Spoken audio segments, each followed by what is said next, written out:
I'm Jeff, And I'm Harley. and we have case study number two. Quick intro to our case. So, our case follows Adam and Michael, both of whom are suspended from school. Adam and Michael left school one day. During their time away from school, they were arrested on some criminal charges. Um, Michael was found in possession of property that did not belong to him, but Adam claims to not have been involved in the theft of these items. Although both students were initially allowed to finish their diplomas, they are not allowed on school property, nor any school functions, including graduation. These students were suspended the maximum number of days, and the resulting punishment was exactly the same for both students.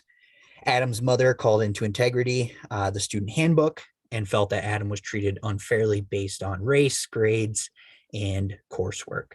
Adam's mother initially agreed to these terms of the suspension. However, she now feels that the punishment is too harsh for a nonviolent alleged crime. So our approach in this case is we wanted to focus on the student handbook. The stance of the school was taken based on their interpretation of their own handbook. Being that they're a charter school, they're basically free to interpret the handbook any way they see fit. So our approach is to bring in a third party to mediate and suggest revisions to the policies in the student handbook, and to make a recommendation that these students are able to complete graduation through the school, kind of through mentorship and a growth plan. So what we wanted to do as a preface here is bring in a third party, and we are going to utilize the Grand Rapids Urban League as an advocacy group for the students. Now, we were initially contacted by Adam's mother regarding the situation. After our initial meeting, we felt that the emotionally charged nature of her remarks might negatively impact the outcomes for Adam and the other student. The mother agreed and trusts our partnership to have her son's best interests in mind. As a Grand Rapids Urban League representative, we are here to review the student handbook as an advocate for these students. We found that there are policies in this handbook that are not culturally relevant, lack clearly stated rules, and are open to interpretation on a case-by-case basis. We suggest edits to include cultural relevance, because we had found policies in this handbook that are not culturally relevant, such as the one strike rule. This rule has no cultural relevance to policies that support student learning. The recommendation of the Grand Rapids Urban League is that the students be given another opportunity, because the one strike rule is arbitrary and no parties were injured, and the property that was stolen was returned without incident. Because of this and the irrelevance of the one strike rule, implementing a growth plan instead of a full-on suspension from campus activities, including graduation, should be considered. We plan to create a growth plan for both students, focusing on this mistake as a learning moment. We do not want to treat this as a probationary period, as this perpetuates the school to prison pipeline.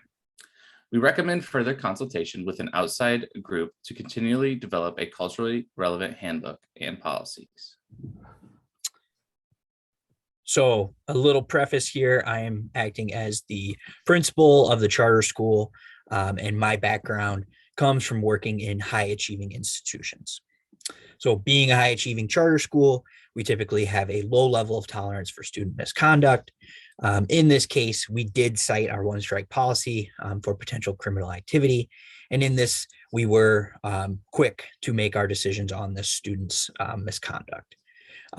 We did not act out of malice, simply enforcing rules that our school has created in an effort to maintain our high reputation and standards. So in response to the Grand Rapids Urban League, we do agree there are some discrepancies in the handbook, potential for some misunderstandings. So because of these issues found with the help of GRUL, we are looking to seek out to revise our handbook to make these policies more clear and culturally relevant.